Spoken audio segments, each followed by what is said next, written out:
First question is, what advice do you have for someone, actually this might be more yours, Shelley. What advice do you have for someone who is going through the pruning season? Yeah, ouch.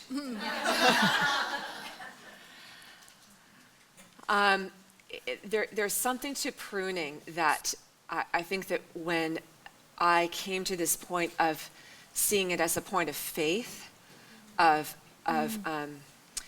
was seeing the pruning as coming from God, first off, and not through the hand of my husband or whatever forces I was wanting to resist against. Seeing the pruning as coming from God is first, and then having the faith to see that what he wants out of that process is my fruitfulness and John 10:10, my abundant life. To have the faith to see that's really hard. But since I already said that, maybe that's not what the question was getting at.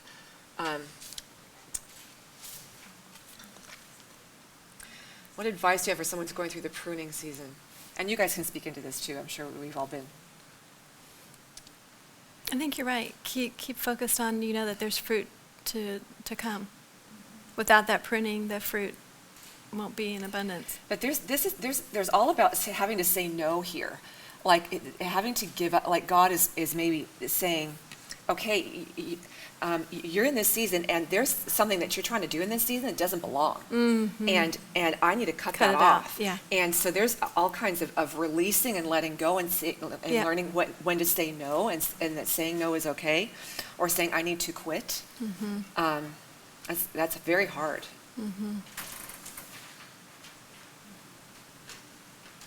What clarification do we need to make on that? Or what thoughts does the group have? Because we've all been through this season. Yeah. Wasn't my question, but something I thought of in it is how do you kind of respond of when the people that are the most significant in your life are kind of in a very flourishing season, but you really know that you're called more into that, and how do you thrive in that and not feel the pressure or whatever, I guess. So how to not feel the pressure to be as thriving as the people around you are? Say stealing fruit not from your future, your past, but from someone else's. Wow, interesting. Yeah. Yeah, that's tough. What thoughts do you guys have on that? I think it's just really recognizing who God is when we get into his presence. I love Psalm 87, where God is found in two places. First in the sanctuary, and that's what Nicole was talking about. You get alone with God and see his beauties. And once you see his beauties, whatever other beauties you see in anybody else, you realize they came from him. And once you see his beauties, you have this peace that the Lord knows what he's doing in your life. And then you have to step out of the sanctuary and go live in the real world. Yeah. And before that, he tells you that he's the God of wonders. But when you go into the real world, it says further down in Psalm 87, your way is in the sea. And that represents the Gentiles, the world, the big world. You're not in the sanctuary anymore. You're around all these other, maybe non-Christians that are flourishing. And you wish you could have just a little bit of that kind of fruit.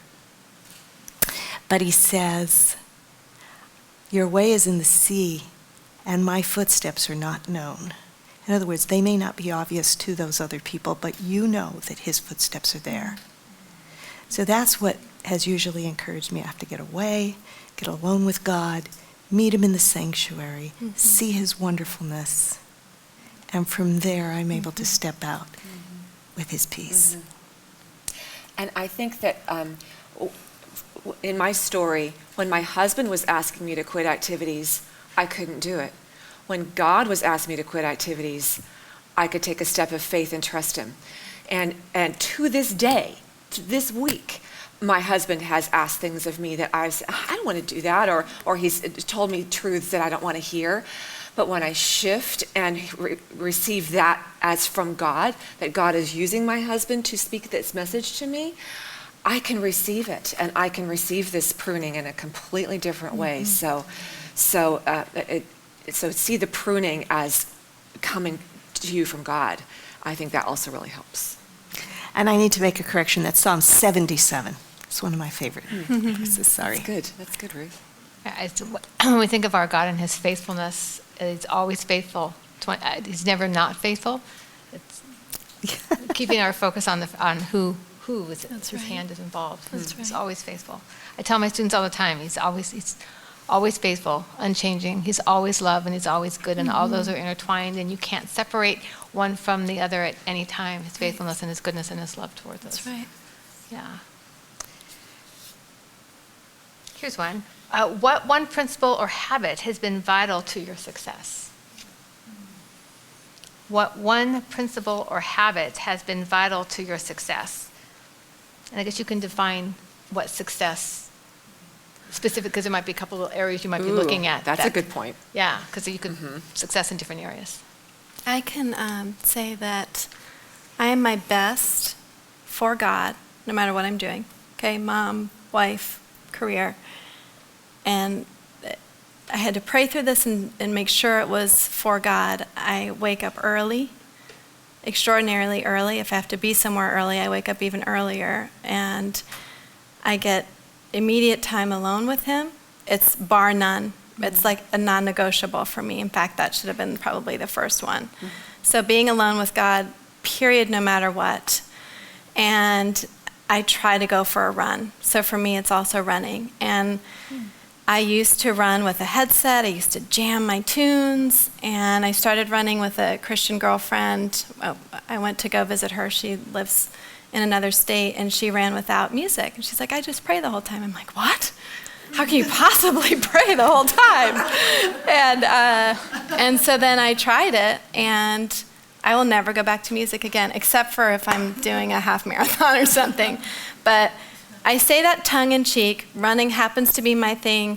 One of my best friends won't run ever, she told me, so we walk. And it just is, what's your thing? Because what running does for me is it releases endorphins. And when I pray out loud, the run is over faster than you can imagine. And it's healthy. I mean, my immune system's stronger. I'm ready for my day. I'm energetic. I'm feeling stronger. And so it doesn't have to be running. But those two, and I don't run every day. But does that answer the question? That to Sounds me like is it like might. fueling Yeah. my temple for success in whatever shape it takes. Golly, I was going to say workaholism. Yeah. Surely that's the only answer I have.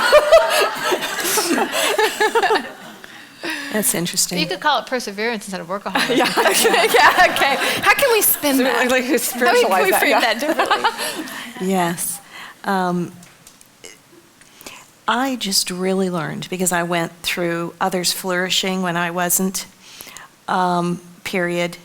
And I just realized the Lord wanted me to do what was set before me.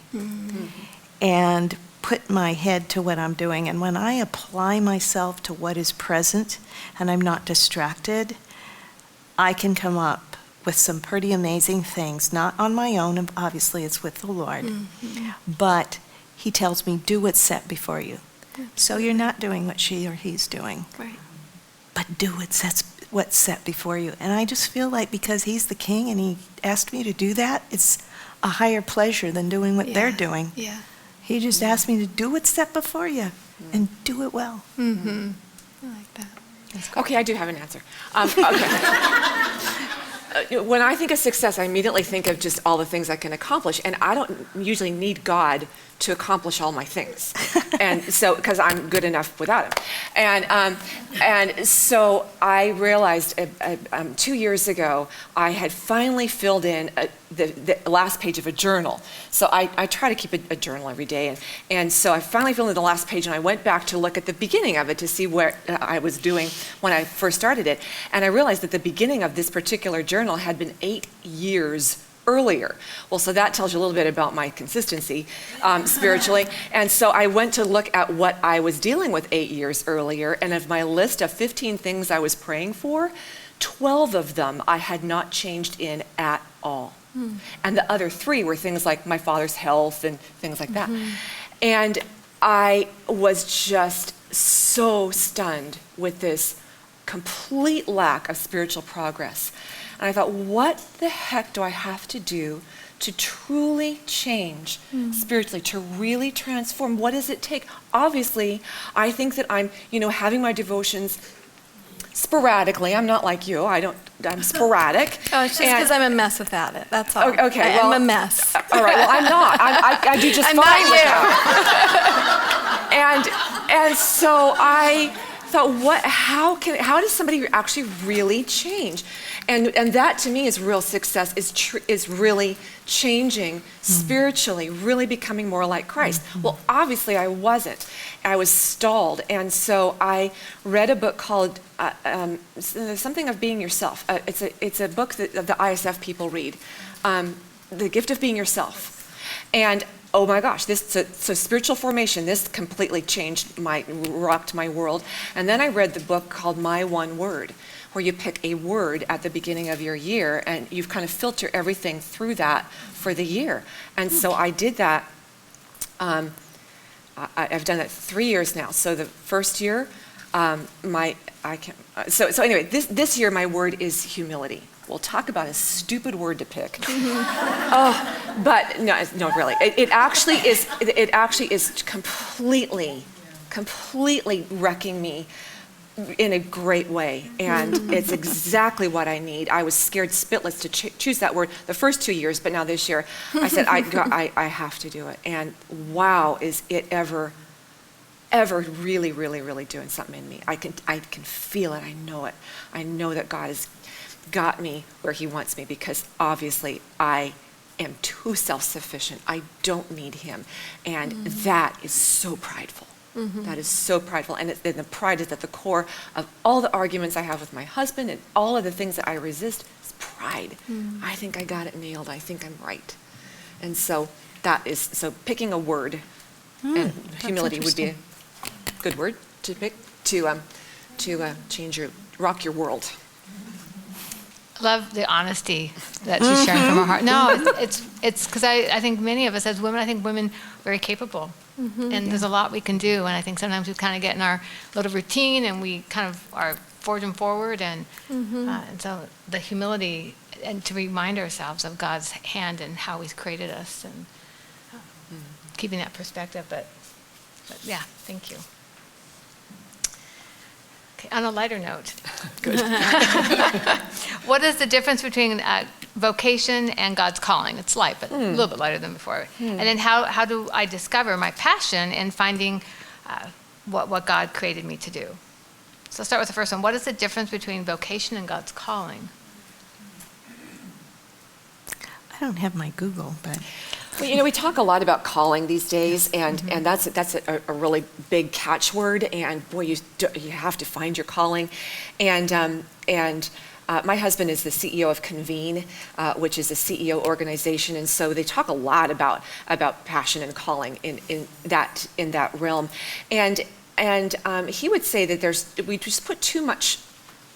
We put too much weight on that word these days, and we all are wondering if I found my calling, and really I think that my calling is where I'm planted, is that where my tree is putting down, that's what I'm called to.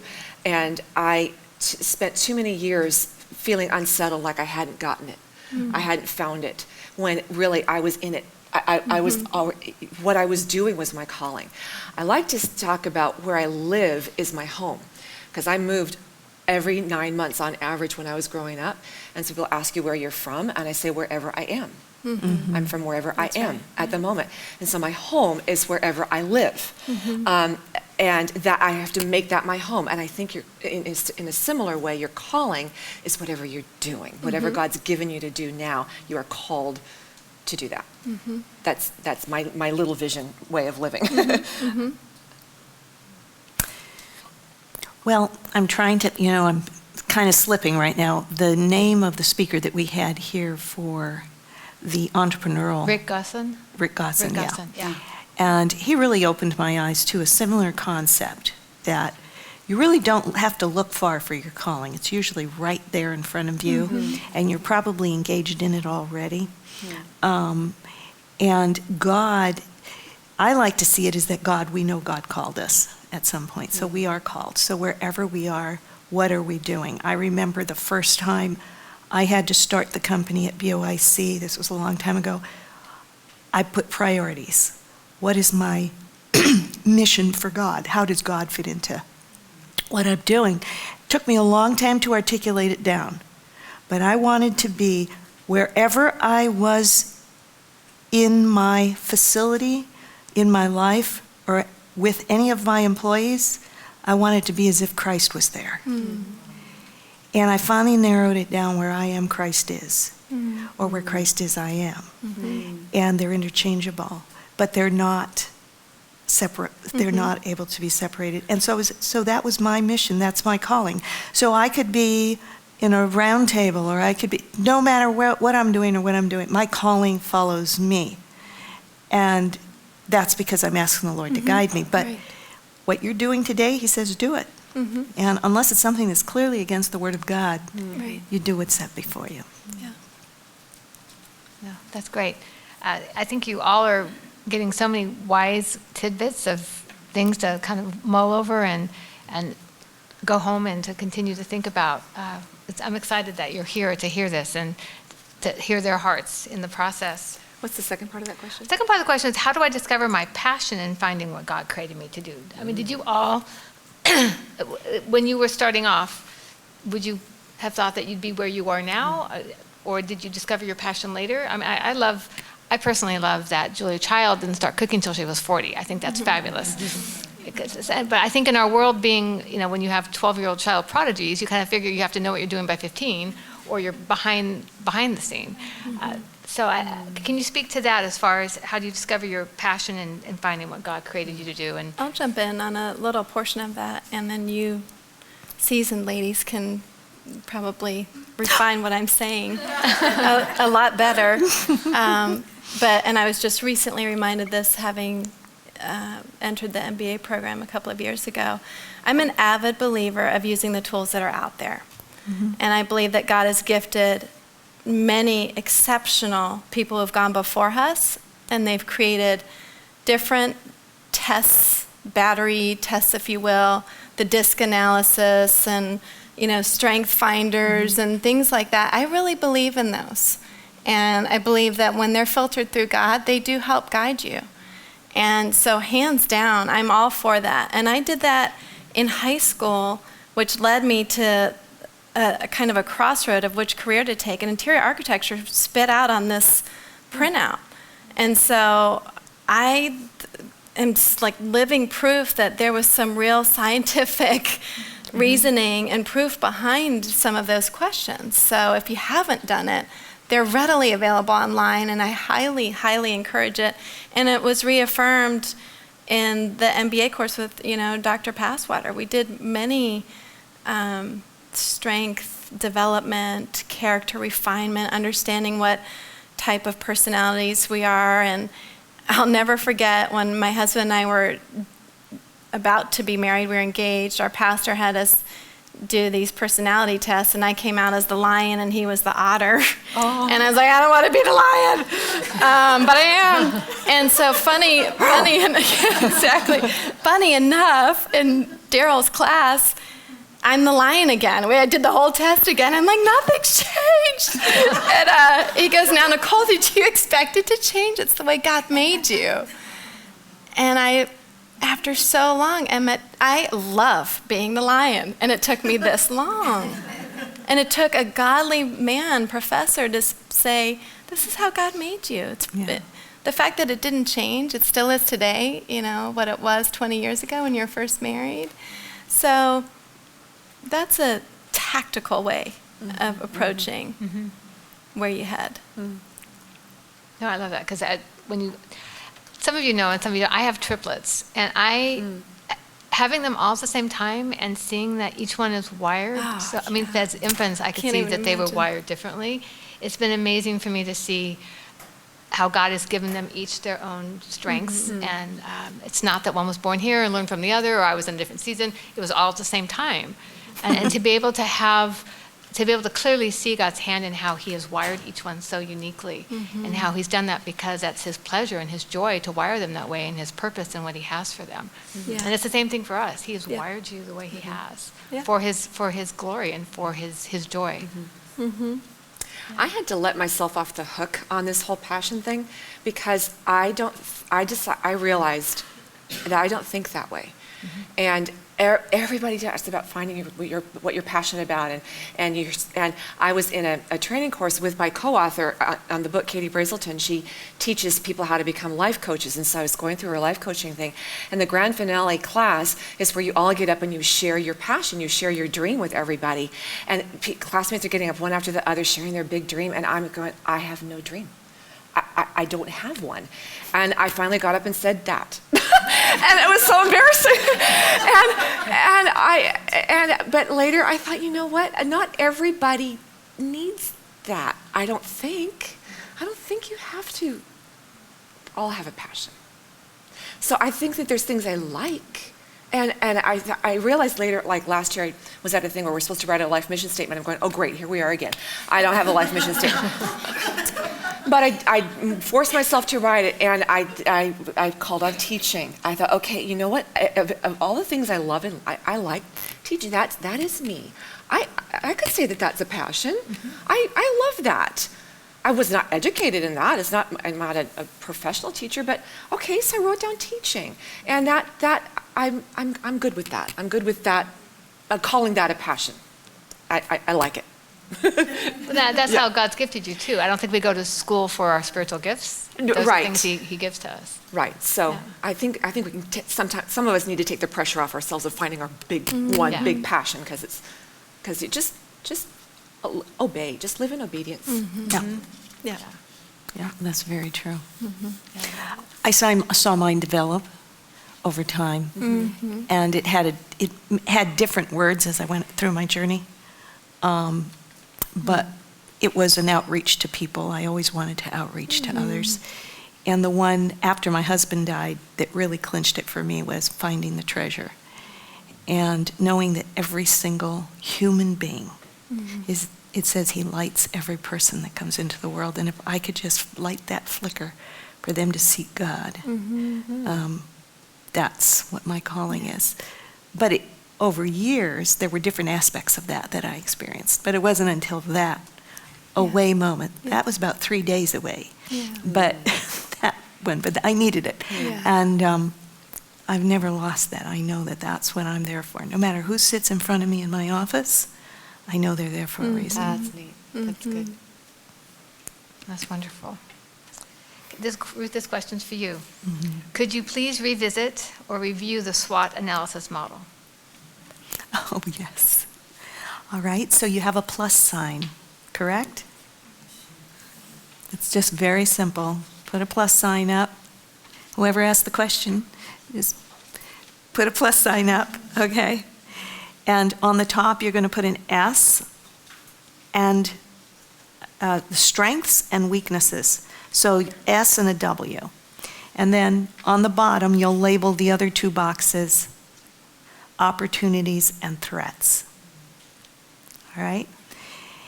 And if you have a mission, you need to measure to that mission, because if you're measuring to anything else, hopefully God helped you design the mission, but if you're measuring to anything else, it's not functional for your company or for your issue or for your life. So then you can go into what's fun about the opportunities box is if you identify what your strengths are, there will be opportunities in the community, in your church, in your home, in your family, where your strength really applies. And then you test them. Which one is optimal? And that's where you list the opportunity on top, and you find a scoring mechanism. You can either say, that one helps, plus, minus, and it's not always exact. I've had some that show up, and I don't want that one. I want to do that one. But it's just, as she said, it's a tool. That's all it is. It's not a religion, and it's not the Bible. It's a tool. But it helps you sort your thinking a little bit. SWOT, strength, weakness, opportunity, and threat. And the threats come from the outside. If I'm a business, I have government threats. For example, in healthcare, for the last 10 years, we've had a 5 to 10% decrease in our reimbursement every year. I never thought I'd go into business to know I'm getting a decrease every year. But it's been very interesting, but the Lord's brought us through that since 2008. But it's a threat from the outside that there's not a whole lot I can do. I can lobby, I can do whatever I want, but in the end, we get cut. So I can't avoid that. So what do I do, either to offset, strengthen, or which opportunity should I take that may make up for that? So in business, it's a little more complicated, but there are other tools also. This is just my favorite. Thanks, Ruth. Shirley, this one's for you. What do you think your biggest blessing and fruit from your season of motherhood is? Oh, falling in love with my kids. Wow. Out of that season, we developed a family mission statement that really formed how we became proactive parents. We were being reactive, and everything we were trying was obviously not working. They outnumbered us, and so it was not working. And so by developing this mission statement, which was formed in the shape of a house, and the kids kind of helped us to create it over a series of meetings where we asked them what we want our family to look like, feel like, and be like. And the kids were ages 4 to 10 at the time that we had them do this.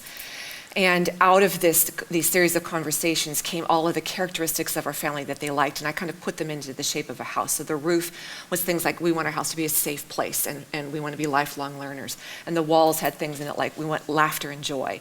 And the foundation was to glorify God. And the windows were the character qualities that we wanted to work into them.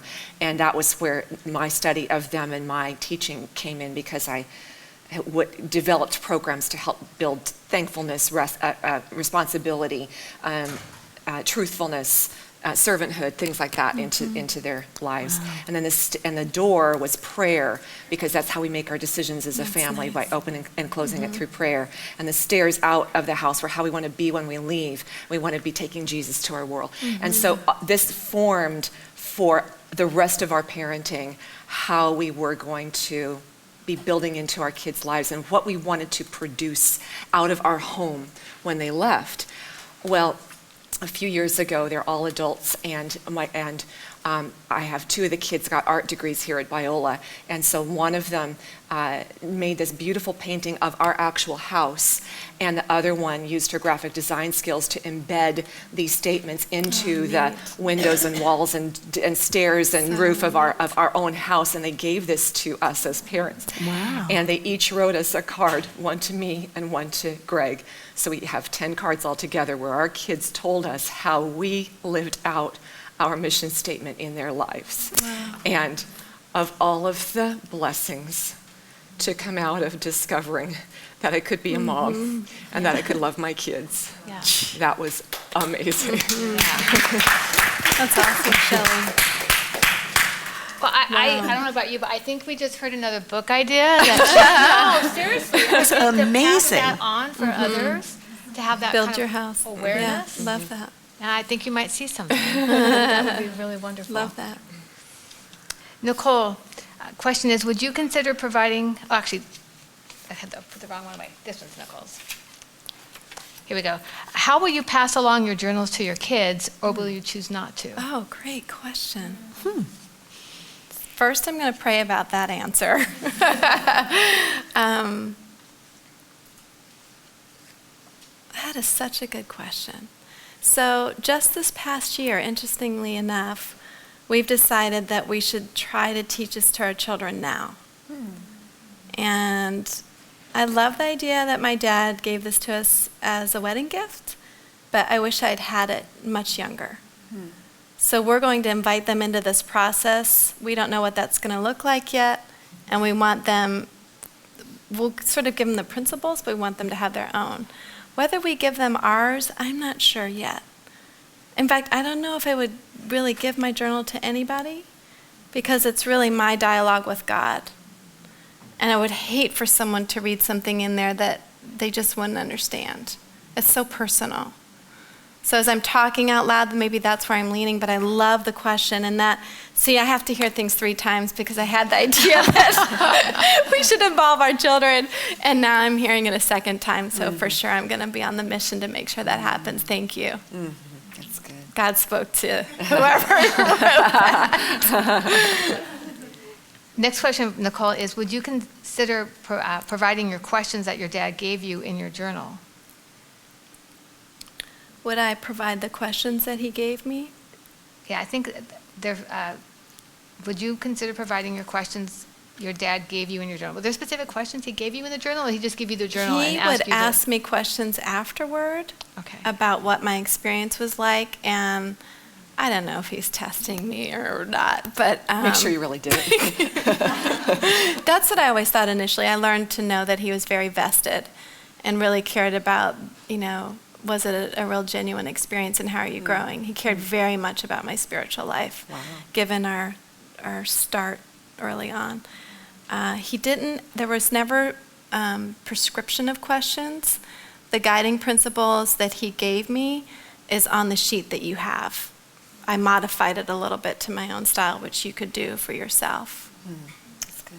Yeah, thank you. And the last question for you, Nicole, is asking about Marketplace Women. If it's an open group, I that thought someone you'd can never join? ask. Yeah. Thank you to whoever asked Yeah. that. It is an absolute open group. We meet once a month, first Tuesday of every month, and it's bright and early. It's at 7 a.m. And we meet at an extremely cool space called Wayfair HQ. And the venue where we were was Scott's Restaurant in Costa Mesa, closed down for construction, and we all went into a panic and had to go search for a new venue. And God led us to Wayfair. And Wayfair is a hub. It's a warehouse remodeled to fit young entrepreneurs. I see lots of Etsy-type people working in there. There's financial people. There's graphic designers. And they come and they touch down and they rent space. And they're all independent, but then collaborating together. It's just the neatest thing. So, and I think from a commercial construction standpoint, a lot of buildings are going this way. IBM used to occupy 12 floors. Now they're down to 1, and everybody home offices. So to have spaces like this is just super great for people who need to get out of their home office and be in a more vibrant, collaborative setting. So we get to use their space in the morning before they kick off their day. And the neat thing about it is, when we were looking for venues, I arrived to meet with the owners, and they said, well, I know all about you. And I said, oh, okay. So they've done their research on me, and I thought I was going to interview them. And they said, we love what you're doing, and just so you know, we're Christian owners. Wow. And we want to support Christian professionals as much as we can. So they have been gracious in working with us to make it work. But yes, it's open to anyone, 7 a.m. first Tuesday of every month. 7 to 8:30. No, 7:30 to, 7 to 8:30. And I'm there at 6. 7 to 8:30, thanks, Connie. What day is that? First Tuesday of every month. Oh, I see. This coming Tuesday. And this coming Tuesday, we're talking on finance. 4 financial tips you can't afford to ignore. So fun topics. That sounds great. So what is the location again? Is that in Costa Mesa? Or? Wayfair HQ is Costa Mesa. Okay. Yeah. So worth the drive, ladies. We probably have time for one more question if somebody has one. Oh, we have a hand that shot up right away. How do you balance everything, like your career, family, church, and ministry? Okay, the question is, how do you balance everything? Church, family, career, ministry. Let's go with the lady who has 5 children. I am so pathological in this area. I don't know that balance is a word that does us any favors. No, I agree. Because I don't think it's possible. Right. I think that in each day, you need to ask the Lord what He wants you to do with that day. Who needs you? Who do you need to be? And sometimes you're going to need to be taking care of a sick kid. Sometimes you're going to need to be helping your husband through a career crisis. Sometimes you've got an event coming up at church that you are preparing for, and you have to devote extra time to it. My problem with how out of balance I was getting was that I was doing everything out of the house and nothing with my kids. I was juggling so much that it was impossible to be the nourishment and the nurturer of my children that I'm really called to be, using that word calling. And so I had to get slapped to get back in line with now. And then my quit everything thing, that's out of balance too. I mean, that's really not what God would ask of most people, is to quit everything. Right. At the same time, that's not what God really probably wanted me to do. He just was asking of me to be pruned, not to die. So I think that balance is different every day. Different every season. Your balance and how much percentage of your day you give to stuff needs to change with how your life changes. I heard something the other day. Priscilla Shirer just came out with a new book. I don't know if anyone has heard of it or knows of Priscilla Shirer. I was listening to an interview, and we've heard those analogies of balancing the plates, all the spinning plates, or the woman who wears many hats. And they really drove me crazy, because I was like, first of all, I can't wear more than one hat, so that makes no sense. I'm not doing this all day, and I can't balance all these plates. And her analogy was boxes. And she said, gather the 3 through prayer that need attention right now.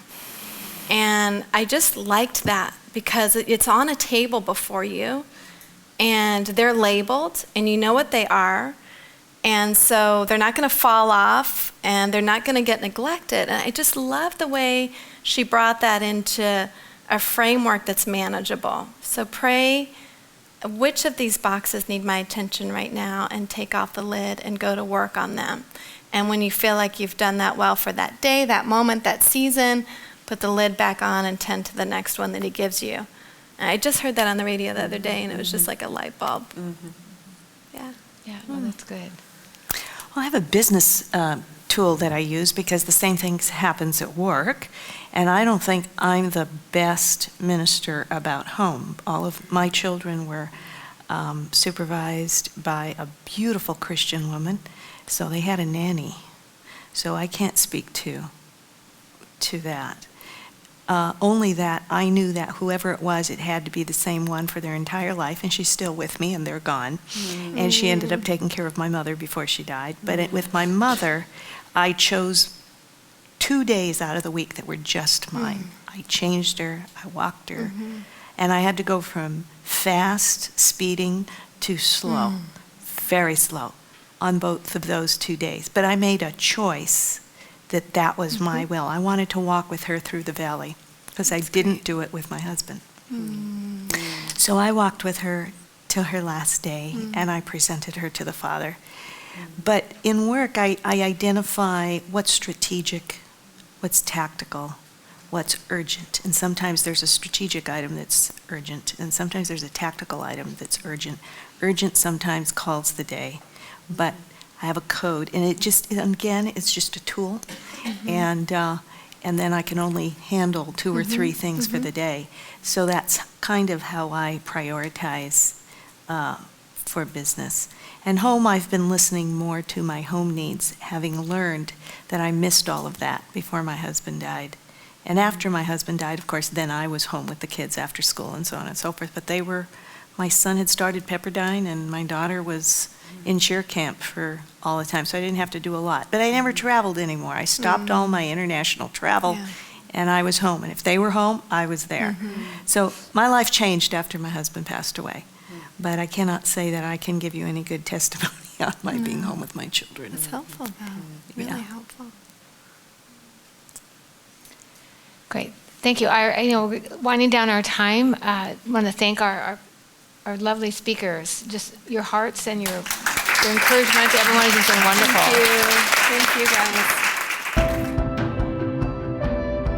Biola University prepares Christians to think biblically about everything, from science to business to education and the arts.